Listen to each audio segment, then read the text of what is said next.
So good morning and welcome to our abnormal psychology. So we shall continue our history of abnormal psychology. The last part of the history of abnormal psychology.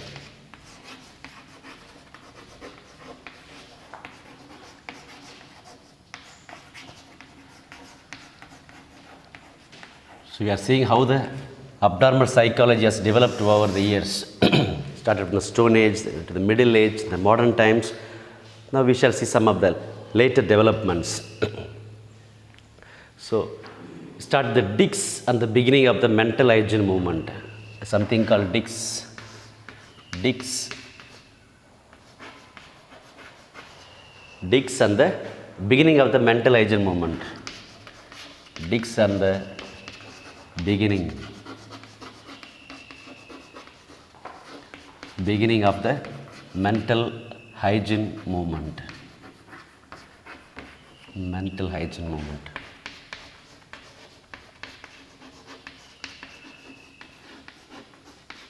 So she played an important role, a person called Dorothea Dix.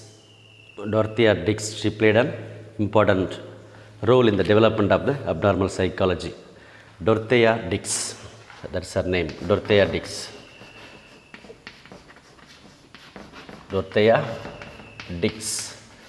That is from 1802 to 1887. 1802 to 1887. That is called Dix and the beginning of the mental hygiene movement.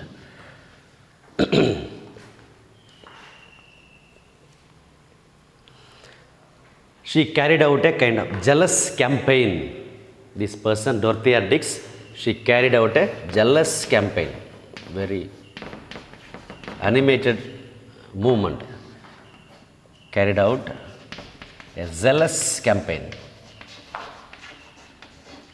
in the field of abnormal psychology, zealous campaign.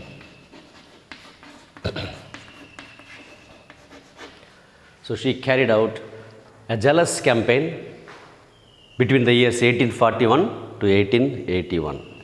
That is the time frame of our active years, 1841 to 1881. And she brought about awareness of the inhuman treatment given to the mentally retarded persons. Brought out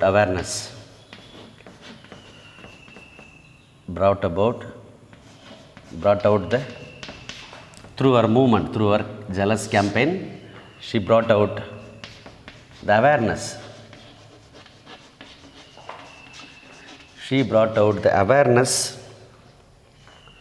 of the inhuman treatment. Yesterday we have already seen the humanitarian movement has begun even a little before. So people are treating the mentally retarded persons as giving them respect and dignity. Formerly they were looked down upon as nuisance and they were confined to asylums and they were treated very badly. They were given inhuman treatment. So with the arrival or with the emergence of the humanitarian reforms, the mentally affected people or mentally disturbed people or people with abnormal behaviors, they were accepted as persons and they were given very dignified treatment. And she also played with their movement. She played a very important role. She brought out the awareness of the inhuman treatment. Given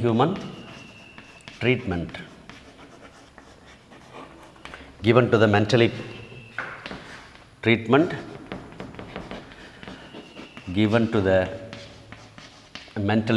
affected people, mentally disturbed people, mentally affected. And it was given to whom? This awareness was given to people in general as well as to the legislature. People as well as the legislature. So they became aware of the treatment that was given to them, legislature.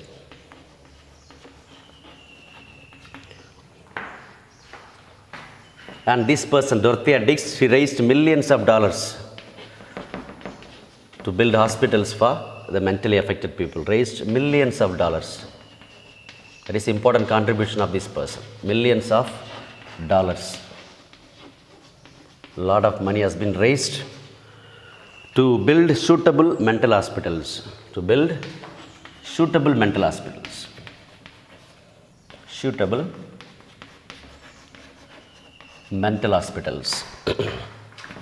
And to give them a dignified treatment. Mental hospitals. So it is the fruit of her hard work, the campaign, the jealous campaign that she has carried out, and she brought out the awareness of the inhuman treatment given to the mentally affected or mentally disturbed people, mainly to the people in general as well as the legislature, the governments, the people, those who are in authority. They were given the awareness that the mentally affected people are to be treated with respect and dignity. As a result, she was able to raise millions of dollars, a lot of money has been raised to build suitable hospitals and the conducive hospitals or conducive atmosphere for treating these mentally affected people. And she has established almost 32 mental health hospitals. 32 mental health hospitals. Mental health hospitals. That is her major contribution. Hospitals. So she played a very important role in the Dix and the beginning of the mental hygiene movement. That movement is called mental hygiene movement, and this person called Dorothea Dix, she played a very crucial role, carried out a jealous campaign, giving them the awareness of the inhuman treatment given to the mentally affected, and people and legislature, they became aware of the situation, as a result of which she was able to raise millions of dollars to build suitable hospitals, and then almost 32 mental health hospitals were built. That was attributed to the hard work done by Dorothea Dix.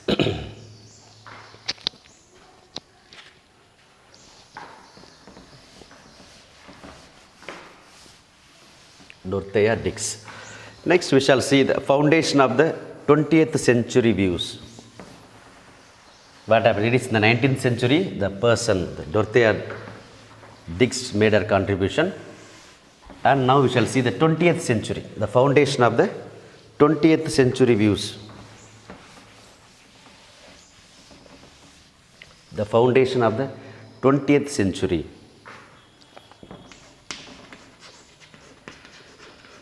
The foundation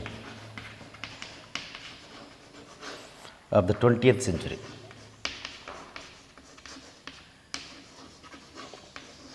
20th century views. What are the views? The latest ones.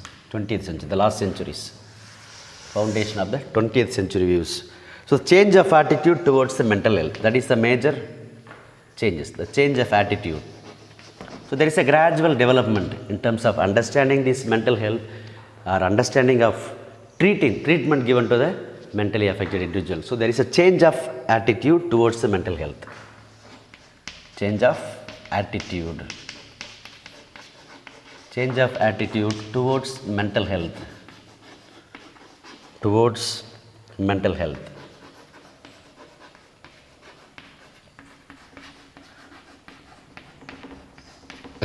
The change of attitude towards the mental health. So, the mentally ill patients lived under conditions of comfort. So, the mentally affected individuals, the mentally affected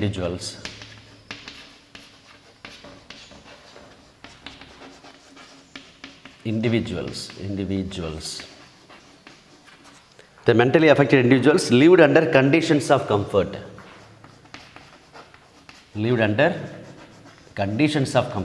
As a result of these humanitarian reforms, they are accepted as persons.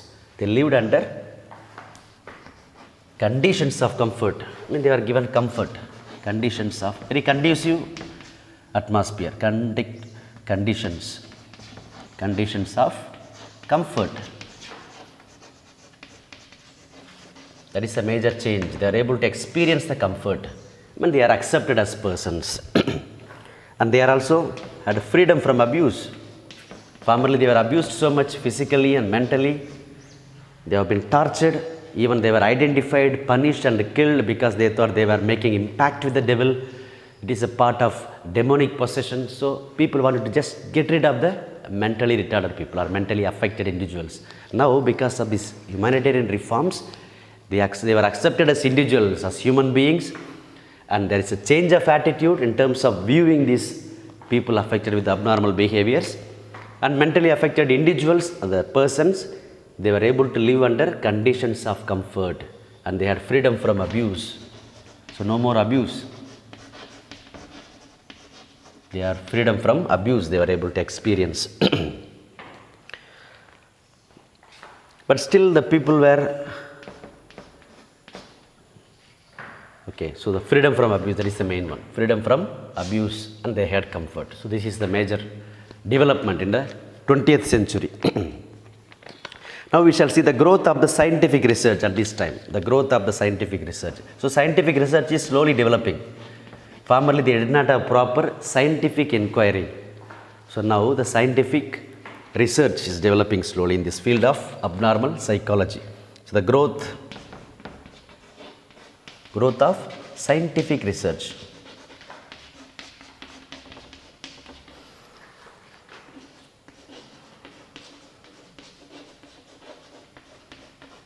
Growth of scientific research.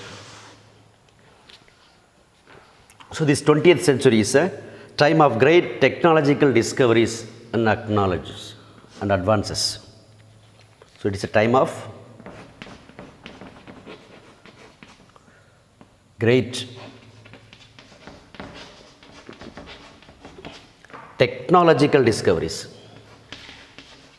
Technological discoveries. Technology comes to the fore and advances.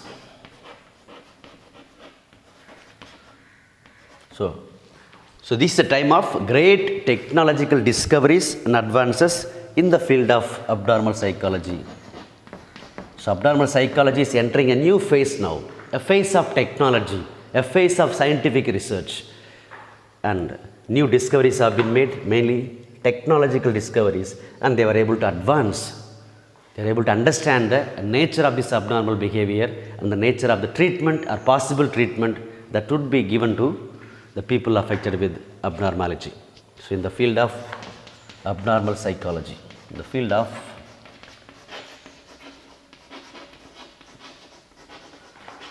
abnormal psychology. So mainly this one, the great technological discoveries. And it is the beginning of the scientific and experimentally oriented view of abnormal behavior. So it is the beginning of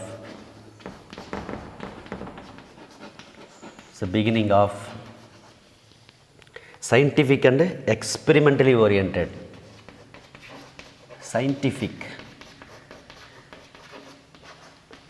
and it is experimented. Experimentally oriented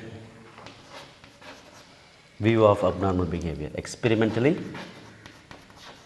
oriented view. Experimentally oriented view of abnormal behavior. Abnormal behavior. And it is due to the result of this technology, the great technological discoveries and advances in the field of abnormal psychology. As a result, this period, this 20th century became is the beginning of scientific and experimentally oriented view of abnormal behavior. So the research is scientific and it is also experimentally oriented. They were able to make the test, the research, and as a result they are able to find some concrete and realistic approaches to deal with the mental health patients.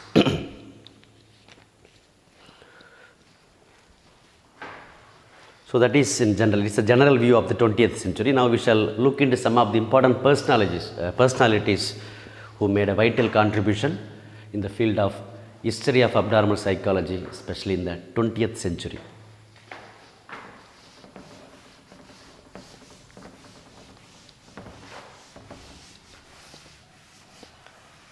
So the major change is the change of attitude, the change of approach, and then the scientific research or the scientific technological discoveries. So these are the two major changes that we see in the 20th century. The change of approach, the humanitarian approach towards the patients, as well as due to the arrival of the technology. There were scientific technological discoveries which in a way helped them to deal with it more effectively, deal with the abnormal behavior in an effective manner.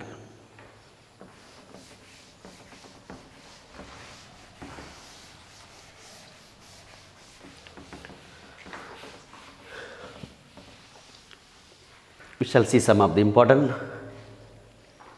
personalities now. In the year 1879, a person called Wilhelm Wundt, very important person, Wilhelm Wundt established the first experimental psychology laboratory. Wilhelm Wundt established the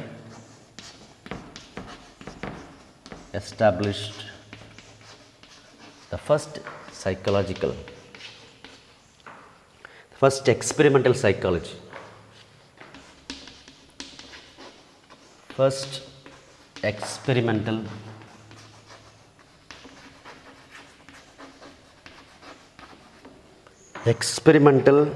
laboratory, psychology laboratory at the University of Leipzig. Experimental psychology laboratory, psychological laboratory,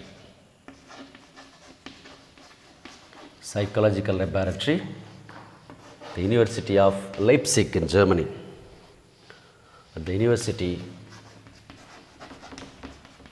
University of Leipzig, it's a major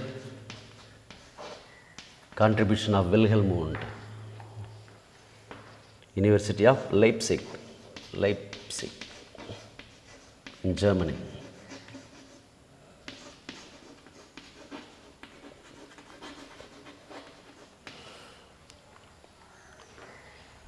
It is the opening of the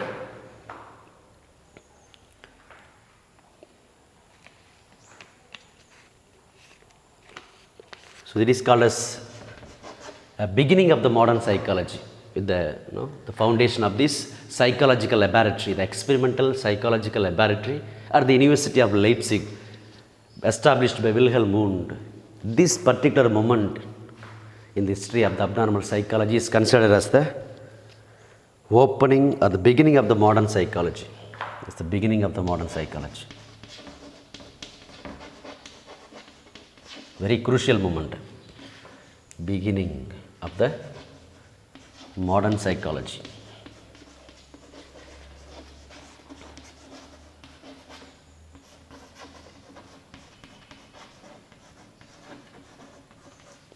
Beginning of the modern psychology.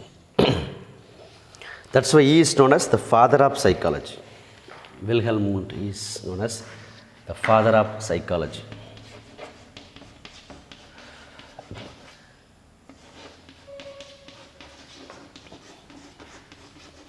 The father of psychology, because of his major contribution in the field of the psychology in general and abnormal psychology in particular, because of this experimental psychological laboratory, where everything is experiment based or experiment oriented, making use of all the advanced scientific researches. Experimental psychological laboratory. So that is the beginning of the modern psychology. So his contribution is very crucial. So that laboratory was established in the year 1879 at the University of Leipzig in Germany, which is considered as the beginning of the modern psychology, and hence this person called Wilhelm Wundt is considered as the father of psychology. Father of psychology. And later on, following Wilhelm Wundt, his disciple as he comes to the scene, his name is Leitner Wittmer.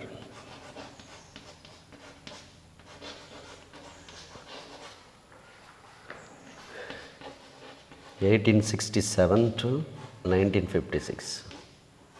So disciple of Leitner Whitmer, or he is the student of Leitner Whitmer. And what is his contribution? He combines the research with applications. He combined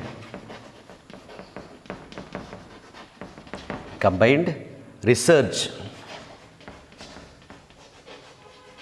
with applications. So he was able to apply whatever comes out of the research, the experimental research. So he combined research with applications.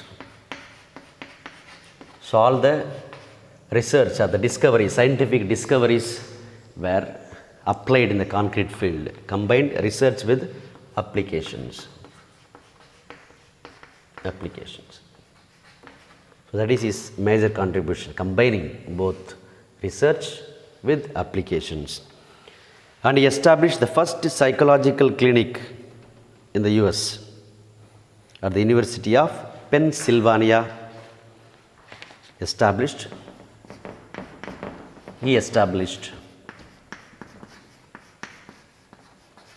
the first psychological clinic. First psychological clinic.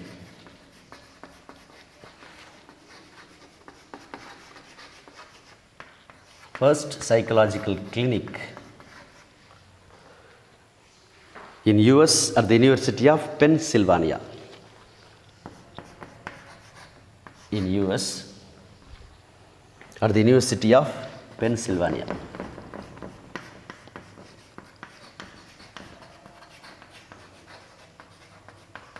At the University of Pennsylvania. So that is his major contribution. So he combined the research with the applications. He also established the first psychological clinic in US at the University of Pennsylvania.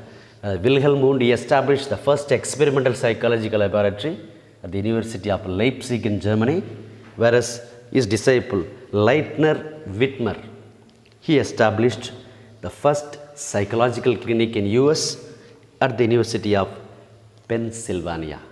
So that is the major contribution of this person. And he also made some other contributions, we shall see it now. So Wilhelm Wundt and his disciple, they have made their major contributions at the dawn of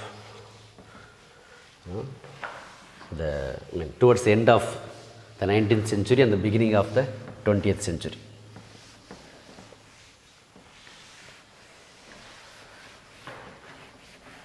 So we need to remember all these personalities, and their significant contributions to understand the history of abnormal psychology.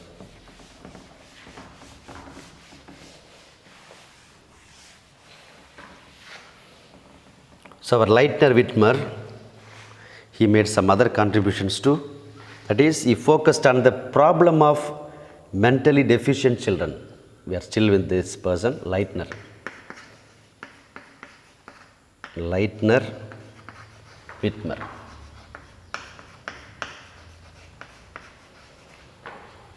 Same, 1867 to 1956. Leitner Whitmer. So he focused on the problems of mentally deficient children. That is another important contribution that is attributed to Leitner Whitmer. He focused on the problems. He focused on the problems. He focused on the problems of the mentally deficient children. Mentally deficient children. Mentally deficient children.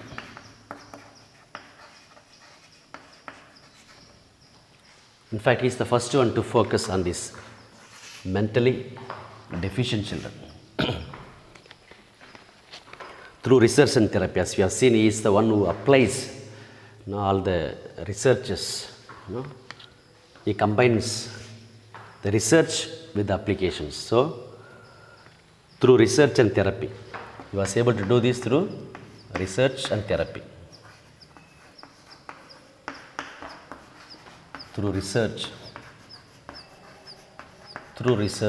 and therapy.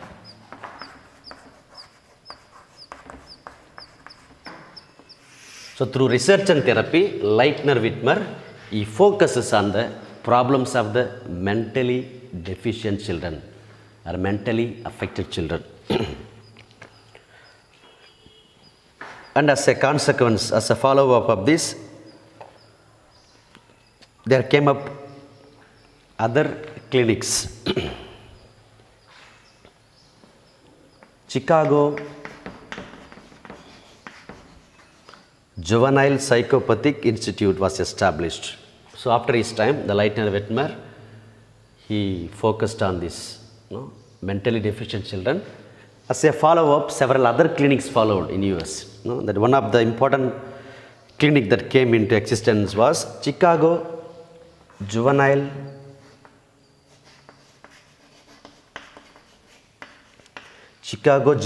Psychopathic Institute. Psychopathic. Chicago Juvenile Psychopathic Institute was established.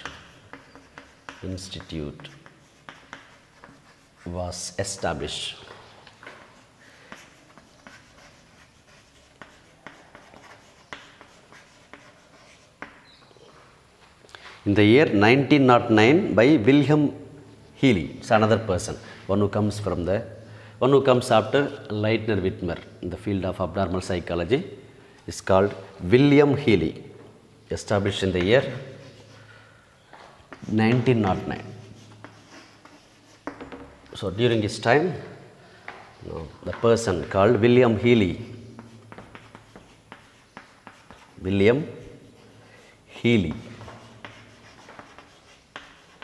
So it is his contribution by William Healy. So Chicago Juvenile Psychopathic Institute. Juvenile is dealing with children, because he already started, Leitner Whitmer, he already started focusing on the mentally deficient children, their problems through research and therapy. And as a follow-up, several other clinics have come up. And then in the line with this, the William Healy, one who comes from the same school of thought, William Healy, he makes his contribution by establishing Chicago Juvenile Psychopathic Institute, means to deal with the mentally affected children or mentally deficient children. What's time? William Healy is time from 1869 to 1963. So he's almost a contemporary of Leitner Whitmer. So they are almost contemporaries.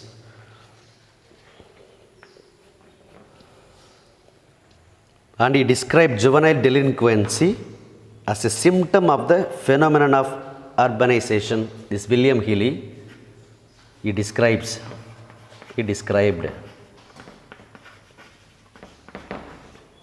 juvenile delinquency.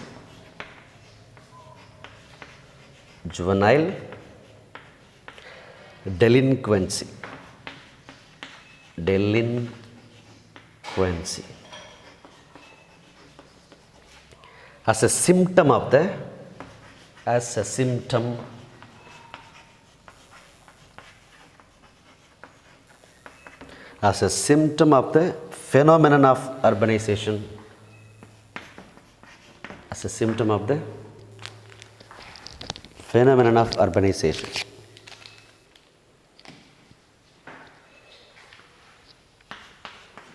Phenomenon.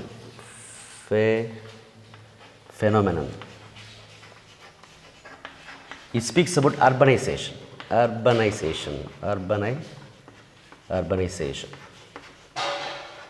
So he says that juvenile delinquency are the crimes that are related to children are a symptom of the phenomenon of urbanization. What is this urbanization?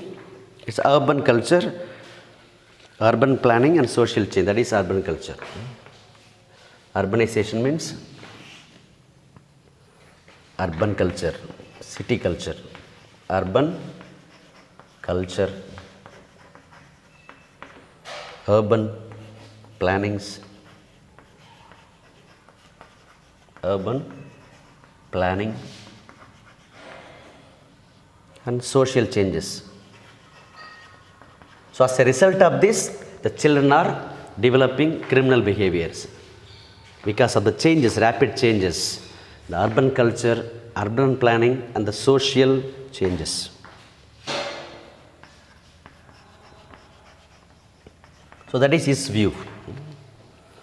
It is not due to the inner psychological problem. According to William Healy, the juvenile delinquency is a symptom of the phenomenon of urbanization. It's because of the urban culture, because of the urban planning, because of the social changes that children are developing some criminal behaviors.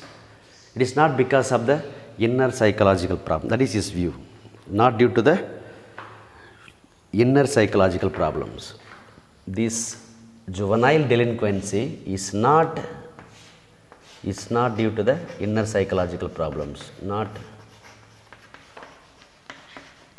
due to the inner psychological problems.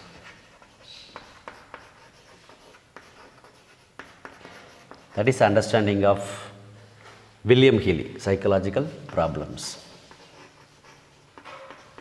So in other words, he gives more focus to the environment and not to the heredity. Not because of the person is already disposed to develop these criminal behaviors, but it is because of the upbringing, or it is because of the environment where the person grows, where the children grow up.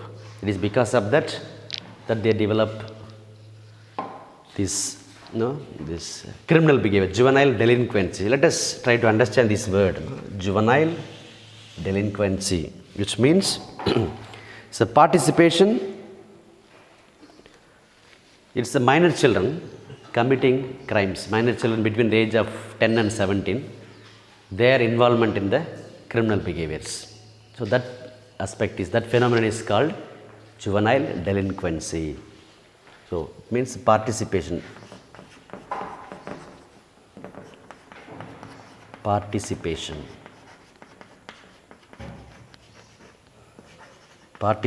by or participation of the minor children,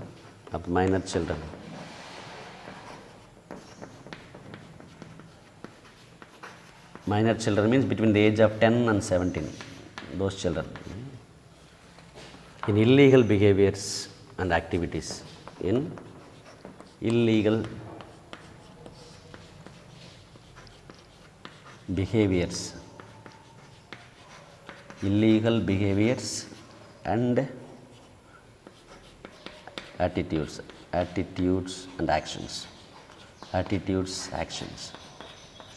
That is juvenile delinquency. So by juvenile delinquency we mean the participation of the minor children. In the minor children between the age of 10 and 17, if they are involved in illegal behaviors, illegal attitudes, illegal actions, or antisocial behaviors, those children come under this juvenile delinquency and they are given different treatment.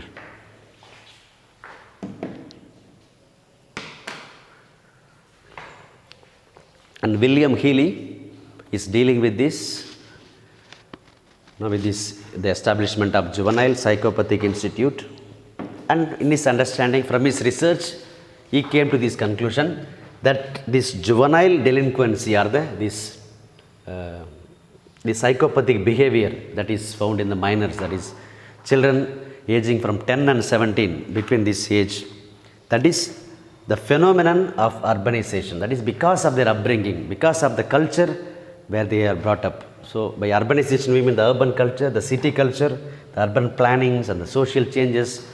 It is because of these changes that is happening in the society that children are prone to engage themselves in criminal behaviors.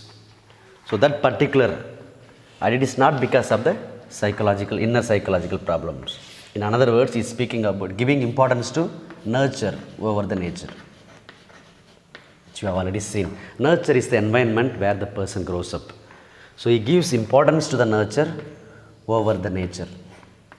Nature is the heredity. What is the contribution of the genetic composition of the person. So it is not because of the genetic composition, but precisely because of the nurture, because of the environment that children are prone to engage in criminal behaviors or illegal behaviors, illegal attitudes and illegal actions. So this is a contribution by a person called William Healy. So he described juvenile delinquency, which is the participation of the minor children between the age of 10 and 17 in illegal behaviors, attitude and actions. That is mainly is seen as the symptom of the urbanization, urban culture, urban planning and social change, and not because of the inner psychological problems. In other words, he gives importance or emphasis to the nurture over the nature. He gives emphasis to the environment over the heredity. Environment over the heredity.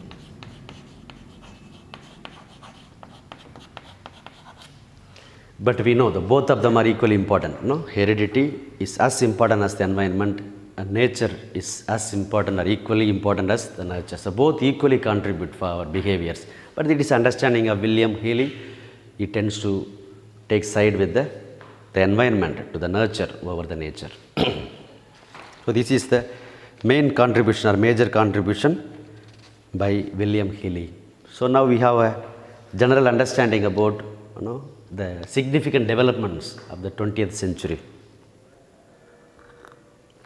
The later part of the 19th century, with the establishment of the psychological laboratory at Leipzig in Germany by Wilhelm Wundt, who is considered as the father of psychology, and then it was followed by his disciple Leitner Wittmer. He combined research with applications, and he also established the first psychological clinic in the US at the University of Pennsylvania, and he focused mainly on the problems of the mentally deficient children. By combining research and the therapy, he was treating the mentally deficient children or mentally affected children. And as a result of that Leitner Wittmer's contributions, several other clinics followed, and one of the important clinic is the Chicago Juvenile Psychopathic Institute, established in the year 1909 by William Healy. So it is the follow-up of Leitner Wittmer's focusing on the deficient children, the mentally affected children. And William Healy is of the opinion that juvenile delinquency, which means the participation of the minor children in the illegal behaviors, is a symptom of the phenomenon of urbanization and not because of the inner psychological problems. In other words, he gives importance to the nurture over the nature. He gives importance to the environment over the heredity.